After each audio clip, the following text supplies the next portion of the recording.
On today's episode of Speak Shame with Dr. Connie Kerali. So it was when I had my cancer, when it kicked off really for me.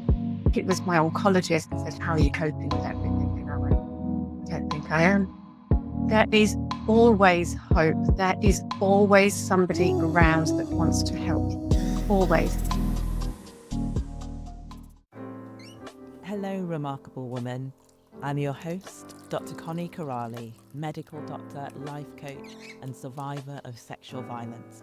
And you're listening to Speak Shame, a collection of inspiring conversations with remarkable women who have faced and overcome adversity. By sharing their stories, my hope is that you may find strength, connection, and hope in your own journey, and that shame itself loses its power. So sit back, relax, and don't forget to follow the show. Joining me on this week's episode is the wonderful Amanda Wakefield.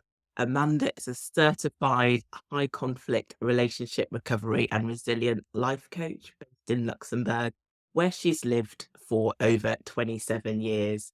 Following a successful corporate career in asset management, Amanda launched her coaching practice in 2023, drawing on her own journey of overcoming significant personal challenges. And I want to thank Amanda so much for joining me again. We faced some tech challenges last time, but thank you for coming back and recording this a second time. Thank you for having me back, Connie. Well, let's kick things off then. I want to find out all about you, but I'm going to do it a slightly different way. And what I want to know is, if your life story was turned into a book, describe for me what would happen in chapter 1. You'd be taken into a world where you know that somebody is going to lose everything that they understood about the world and didn't know what to do. Yes. So when I became an orphan, I was very young. That's the first chapter. So everything that I had been educated on, having a mum and a dad and having a life, having a family life, was taken away from me through no fault of their own, through illness and accidents. They had gone. And once you're left alone, when you don't have the tools to be an adult, your education halters. So the education that you give to your children in their teenage years, although they're very challenging, I didn't have that opportunity to be challenging to my parents. Thank you for sharing that, Amanda. I can only imagine how difficult that was as a child to go through something like that. And, I wonder about your journey to where you are now as a high conflict relationship recovery and resilience life coach. How would you sort of describe the journey that's got you to where you are today? Mm. Um, the journey has been extremely challenging in so much as there was periods of that time in my life when I didn't have hope anymore. And hope is something that I think is a red thread amongst most of humanity, that we have. And there's hope that something's going to work. There's hope that you're going to meet somebody. There's hope you're going to get that job. There's hope that you'll be able to have the finances to buy a house or to move to another area. There's hope within us. And there was definitely periods of my life when I didn't have hope. Yeah. And tell me, what did that look like? How did that feel at the time when you felt hopeless? Mm. Being hopeless is, it's when you've gone through all of the options in your head. If I do this and I try this, this will work. No, let's try something else and I'll do this and this will work. No, that's not working. Let's try something else. No, this is not working. And you go through you try so much in your life, in your personal life, to make it better somehow. And it's just not working. And then when you don't have that hope, it's like, there's nothing left to try. What's the point? What is the point of doing anything at all? Oh, well, I suppose I have to do this. I have to function for the children. I have to function to get to work. But that's it. And there's no joy. There's no elevation. It's just a constant low, Yeah. like, it's not even a low mood. It's not even a low mood of anger or aggression, or it's just a constant bleh. Yeah. And I think, when we go into, I suppose you could call it a depression, where uh, there's no excitement in life at all.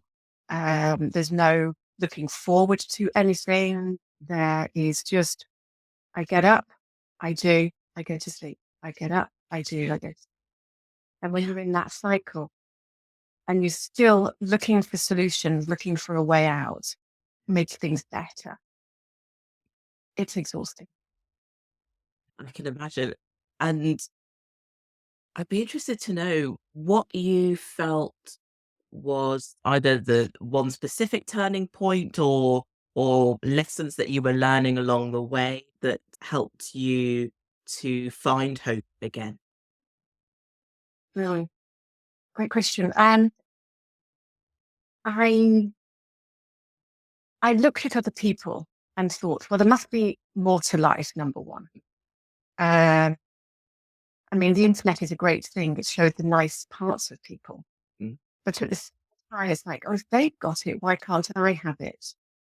And then for me, it was like, well, what can I change? And as I said, I was trying lots of different things to make my relationships work. And in some ways, looking at other people and the life that they had gave me, oh, well, maybe I can get that as well. Maybe that's what I can have as well in my life. And I tried different things to get there. Um, and it wasn't like I focused on just one person. It was about people in general, people who worked and had children in general. Not that I was looking at some iconic person, but definitely other people that worked, had relationships and had children. How did they manage it? What did they do? What can I copy paste into my life? And I was trying lots of things in that period of time. And then it came to the realization in a conversation that actually this person is never going to change, or the life is always going to be like this. And the only way it's going to change is if you make it change. And taking that ownership was, there was definitely the conversation that I had with him that made me change. But then it was taking ownership to live that change. Yeah. So as much as you have it in your head, that realization of, gosh, this person is like this is never going to change. And I say it was like a domino in my head. It still took, then my head had to catch up with itself a little bit of like, well, how are you going to change it? You know it.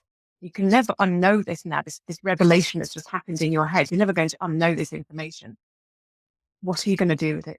And that took a little bit longer.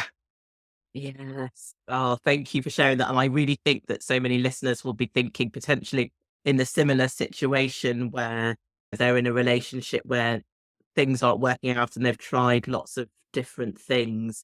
And perhaps they've not come to that realization yet that things have to change, but I can't change anyone else. I have to change myself. And you talked about knowing that, but then obviously there's a journey from knowing it to putting that into action. And we may be fast forwarding a bit, but what do you feel were the steps that you took that helped that become an action that helped you live that truth then?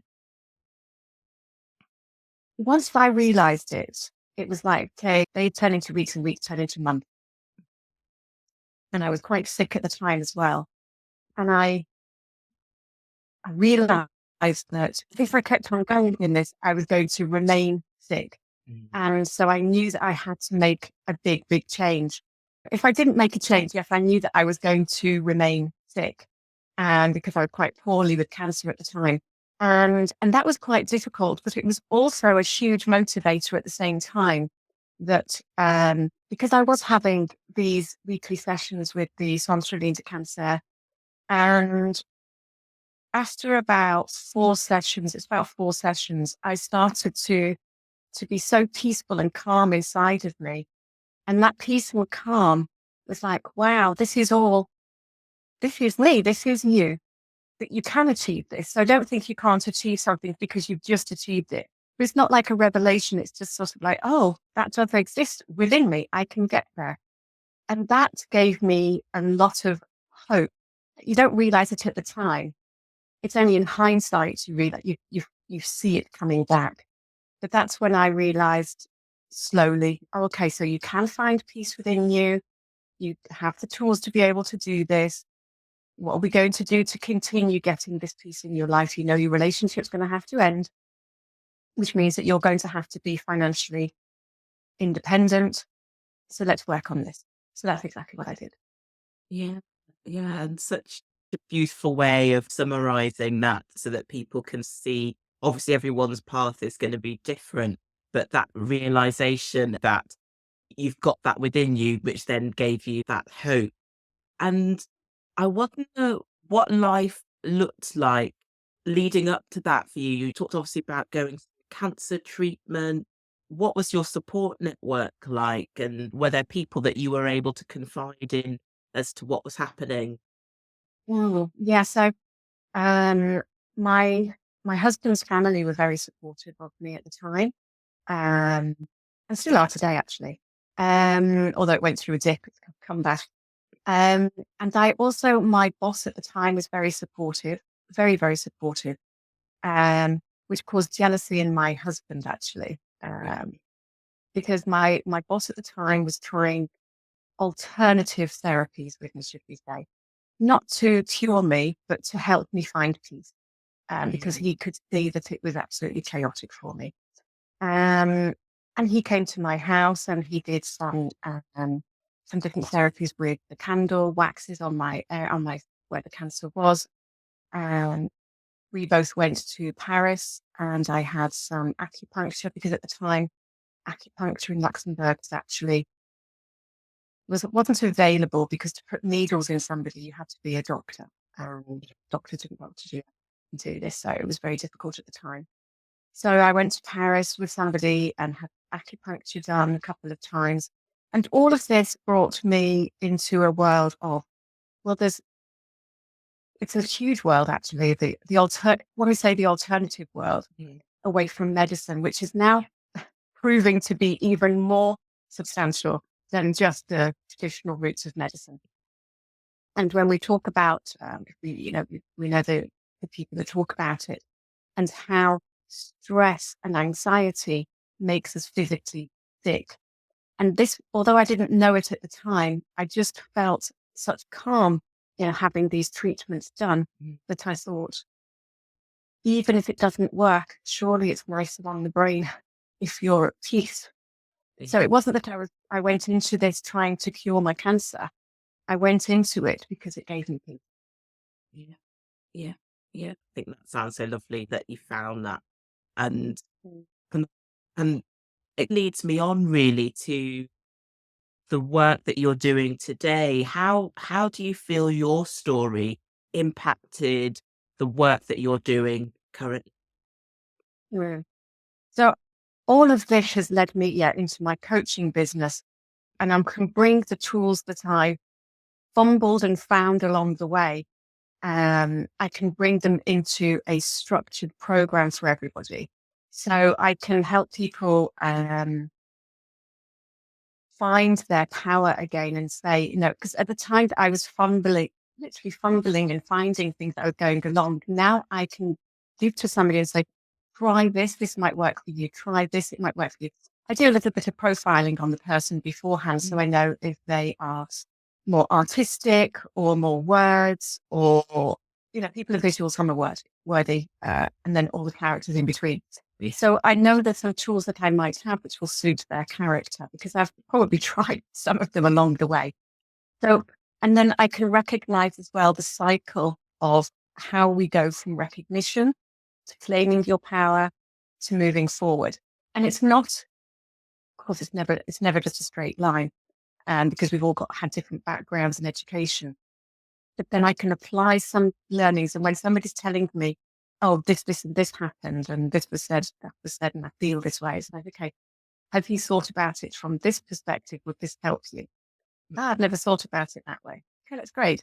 So we can talk through situations about how you feel about something and how you want to feel about something. And let's try and take you there towards the feeling that you want to feel. So, in so much as the experience that I had had, I can extrapolate it and put it into a formula so that these people can achieve a lot more in 12-week programs that took me years, because I was fumbling as I went along, because I had no guidance and I didn't know what I was doing. And I just knew that there was a possibility that something could be better.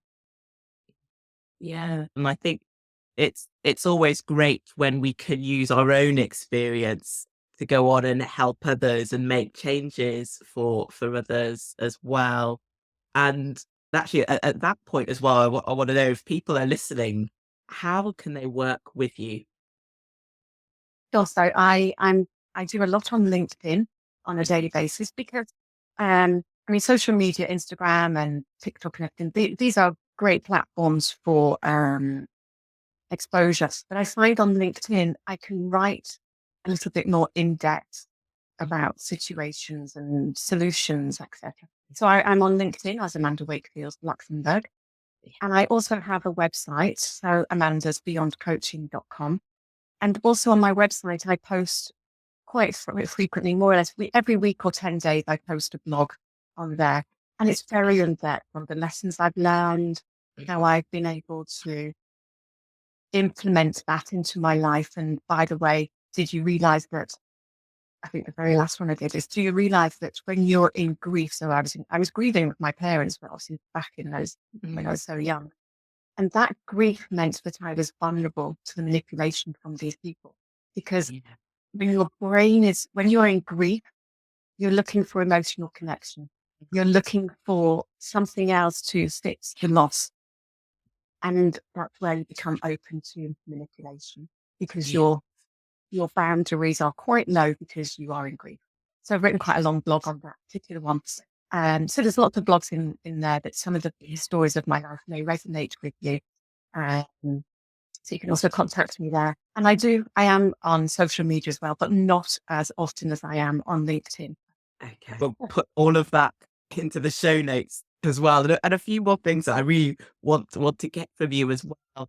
What would you say? Because you so many different experiences in life, and I know you talked about grief as one of the lessons that helped you realize that that kind of left you more open to manipulation in relationships.